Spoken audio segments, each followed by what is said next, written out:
बोल रहा है, मतलब गवर्नमेंट का नियम को गलत ठहरा रहा है।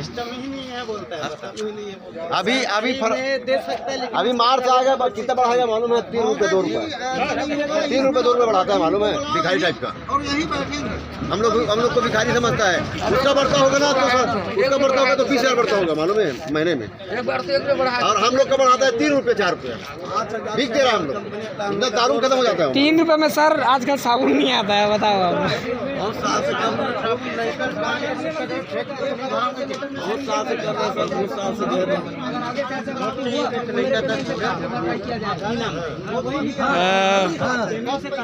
माननीय श्रीमान अध्यक्ष महोदय जी, इस संबंध में, जिस संबंध में हमारे कंपनी द्वारा जो सुरक्षा कर्मचारी आए हुए थे, इस संबंध में जो उनके द्वारा कुछ शब्द जो कहा गया है, उस संबंध में आपकी कोई राय है? देखिए, शांतिपूर्ण धरने का प्रदर्शन करने का अधिकार भारतीय संविधान के अंतर्गत में सभी को सुरक्षित अधिकार दिया गया है। और आप सभी तो देश के विकास को प्रगतिशील बनाने में देश के आप सभी रीढ़ की हड्डी हो। लगातार आप सभी, हम सभी जब मेहनत करते हैं तभी देश का अर्थव्यवस्था चलता है। और हम देश का अहम मुख्य समझ लें, देश की आर्थिक प्रगति में सबसे अहम भूमिका हमारी ही होती है। दूसरी बात, इतनी बड़ी लिमिटेड कंपनी है और श्रम विभाग के दायरे में आती है, कोई भी कंपनी हो, और उसी के दायरे में रहकर जो कर्मचारी होता है उसका भरण पोषण, जीवन निर्वहन करने की जो प्रक्रिया होती है उस कंपनी के द्वारा बिल्कुल अपने बच्चों की तरफ प्रवेश करना होता है। लेकिन आज यहाँ कंपनी के ठेकेदारों के द्वारा तो दुर्व्यवस्था बनाई गई है, ये बहुत ही निंदनीय। और जिस प्रकार से हम लगातार लेटर के माध्यम से देना चाहें, बातें करना चाहें सीओ साहब से इनका, लेकिन सीओ साहब से मुलाकात करने दिया नहीं जा रहा है। आगे समय में जब तक हमारी सीओ साहब से मीटिंग नहीं होगी, बातचीत नहीं होगी, जब तक वो हमारे लिखित रूप से कोई भी आश्वासन हमको नहीं मिलता है, तब तक हम ये धरना प्रदर्शन शांतिपूर्ण तरीके से करते रहेंगे, बैठे रहेंगे आप पूरी यूनिट के साथ। श्रीमान जी, कहना है कि जैसे कि यहाँ कोई कर्मचारी मृत्यु हो जाता है, जिस तरीके से यहाँ पर सभी चीज़ों को दबाया जाता है, तो उसके संबंध में आज आपकी कुछ राय है या आप कुछ जानते हो, ऐसा कोई नियम है जिसके तहत ठेकेदार या कंपनी पेमेंट करता है? इसमें माननीय उपाध्यक्ष महोदय जी पर बात रखेंगे। मैं छत्तीसगढ़ ड्राइवर महासंगठन का प्रदेश उपाध्यक्ष हीरा सिंह बोल रहा हूँ। और श्रम मंत्रालय के द्वारा ये निर्धारित किया गया है कि किसी भी लिमिटेड कंपनी के अंदर कार्यरत मजदूर हो, ड्राइवर हो या कोई भी हो, अगर कंपनी के अंदर किसी प्रकार का दुर्घटना होता है तो इसकी पूरी जिम्मेदारी कंपनी की होती है। अगर कंपनी किसी ठेकेदार को अपना कार्य करने के लिए देती है तो उसका जिम्मेदारी ठेकेदार के ऊपर आता है, जिसका पूरा का पूरा हर्जाना उसको भरना होता है। ये कानूनन लीगल है, लीगल काम ये लोग कर नहीं रहे हैं, इसीलिए हमको ये आज धरना प्रदर्शन करना पड़ रहा है।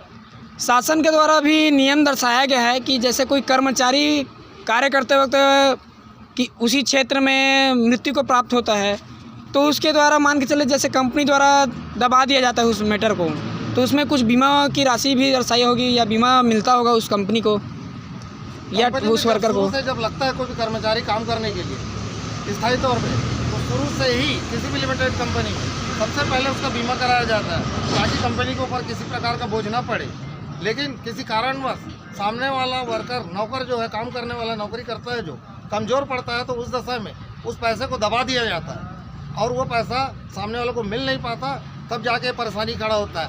कम जानकारी के अभाव की वजह से सब होता है, इसीलिए परेशानी खड़ी होती है। और ये कंपनी आज की तारीख में यही कर रही है। तो मानव अधिकार के तहत एक अवधारणा है सूचना विभाग, सूचना का अधिकार जिसे कहते हैं कि जो जहां पर आप कार्यरत हैं वहां पर कंपनी द्वारा ये सूचना दी जाती है कि कोई भी वर्कर का कौन कौन सा डिपार्टमेंट में कौन कौन सा वर्कर है, कौन कौन सा स्किल्ड में है, ये सूची टांगी जाती है, कितना कितना यहाँ पर रेट चल रहा है। और ये भी दर्शाया जाता है कि ये अग्निशमन क्षेत्र है या और कोई क्षेत्र है, लेकिन यहाँ पर ऐसा नहीं दर्शाया गया है। तो उसके संबंध में और कुछ? ये श्रम मंत्रालय द्वारा सुरक्षा की दृष्टि से इसको करना अनिवार्य होता है, बहुत ही ज़्यादा अनिवार्य होता है, क्योंकि कंपनी में कार्यरत मजदूर कई अकुशल होते हैं, कई कुशल होते हैं। तो इसको देखते हुए व्यवस्था बनाना पड़ता है और व्यवस्था गड़बड़ होने की वजह से कंपनी अगर व्यवस्था को दुरुस्त नहीं करती है और दुर्घटना होता है तो इसकी पूरी जवाबदारी कंपनी की होती है। अगर किसी प्रकार की अपने को जानकारी चाहिए कंपनी से और हमको कंपनी नहीं देती है तो हम सरकार के पास सूचना मंत्रालय में लगाकर, सूचना के अधिकार में लगा करके इसकी जानकारी ले सकते हैं। जो सूचना के अधिकार में गवर्नमेंट जो है, सरकार जो है, डायरेक्ट सीधे कंपनी को मांगती है उस चीज़ का जानकारी और आपको पेश करती है। जी, तो एक हिस्से से अगर कहा जाए तो सूचना के अधिकार अधिनियम के तहत कंपनी द्वारा किसी भी प्रकार की कोई सूचना, यह मतलब किस क्षेत्र में स्किल्ड है या अनस्किल्ड है, इस क्षेत्र में कोई वर्कर कार्यरत है, क्या क्या रेट है, ये सब नहीं टांगा गया है। तो माननीय श्रीमान जी, मैं इसके संबंध में और कुछ विशेष जानकारी चाहूँगा। हाँ, ये होता है कि श्रम मंत्रालय द्वारा एक निर्धारित होता है वेतन कर्मचारियों का, कुशल और कुशल के लिए अलग अलग निर्धारित होता है दर। इस दर को टांगा जाना चाहिए, एक लिस्ट में बनाकर टांगा जाना चाहिए।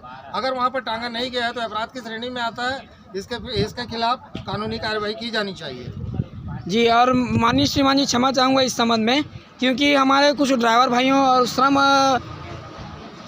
जो श्रमिक है, छोटे छोटे क्षेत्र में कार्य करने वाले, उनका कहना यह है कि जैसे हमारी कुछ व्यवस्था को कंपनी मानती नहीं है या हमारे मांग करने पर कंपनी निकाल देती है उस क्षेत्र के वर्कर को।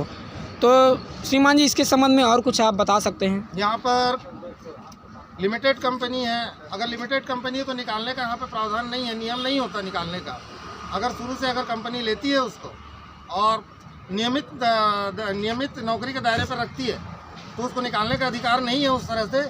अगर वो ठेकेदार के अंडर में देती है काम को तो ठेकेदार अपने ऊपर लेकर के अपनी जिम्मेदारी में उसको हटा या रख सकता है। शासन के नियम के दौरान ये भी कहा गया है श्रीमान जी कि जो व्यक्ति या कोई श्रमिक 1 वर्ष या 2 वर्ष से अधिक कार्यरत है तो कंपनी द्वारा या उस फर्म द्वारा, संस्था द्वारा कि नियमितीकरण किया जाता है। हाँ, 2 साल में उसको परमानेंट करना है, नियमितीकरण करना होगा उसको। जी, ये सरकार का नियम है ये।